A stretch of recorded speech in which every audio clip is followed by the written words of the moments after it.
সুপ্রিয় সাংবাদিক ভাইরা, আপনাদের সামনে এই মুহূর্তে বক্তব্য রাখবেন এমডিবি পার্টির সংগ্রামী নেতা, ত্যাগী এবং তারুণ্যের আইডল, স্বৈরাচারের দোসর,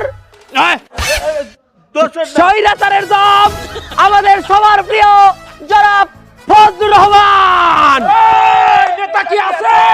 আছে আমার নেতা দোস ভাই, ফজলু ভাই ভাই ভাই ভাই ফজলু ফজলু।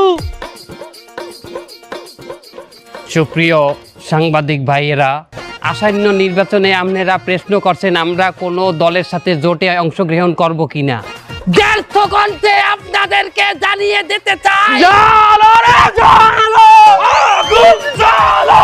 আমার ভাই মরল কেন? স্বৈরাচার বিচার চাই! ফজলু ভাই মরল কেন? স্বৈরাচার জবাব দাও! ফজলু ভাই মরল কেন মানে? তালে তালে স্লোগান দিয়ে আলাই। তো তালের গুষ্টি মারি। আমরা এমডিবি পার্টি কোন দলের সাথে জোট করে নির্বাচনে অংশগ্রহণ করব না, কারণ আমরা এমডিবি পার্টি মায়ের দোয়া পার্টি, নিজেরাই স্বয়ং সম্পূর্ণ। না, নির্বাচন করার জন্য এমডিবি পার্টির কোন পার্টির সাথে জোট দেওয়ার প্রয়োজন পড়বে না। আসন্ন নির্বাচনে এমডিবি পার্টি পুরা বাংলাদেশের 400 আসনে প্রার্থী দেবে ইনশাআল্লাহ। 400 আসনে আপনি প্রার্থী দেন কি বলে? আসনই তো 300। ভালো ভালো, 300 আসন হইলে তো ভালো। আমাকে 100 প্রার্থী আমাকে রিজার্ভ সেনা হয়ে গেলে। আপনি ঠিক বলেছেন নেতা, প্রয়োজনে আমরা 100 যে পাইপলাইন নেতা আছে ওকে স্বতন্ত্র দাঁড় করাই দিয়ে বিরোধী দলের ভোট কাটি ফেলবে একদম। ভোট কাটবে, এই ভোট কাটবে, এই ভিডিওটা কর। তোর মাথায় দারুণ বুদ্ধি। হ্যাপিলে মিডিয়ার সামনে ভোট কাটবি, মিডিয়ার সামনে কল লাগবে তোর। না মানে নেতা, আপনি আমার পাশে আছেন তো এইজন্য আবেগে বলে ফেলাইছি।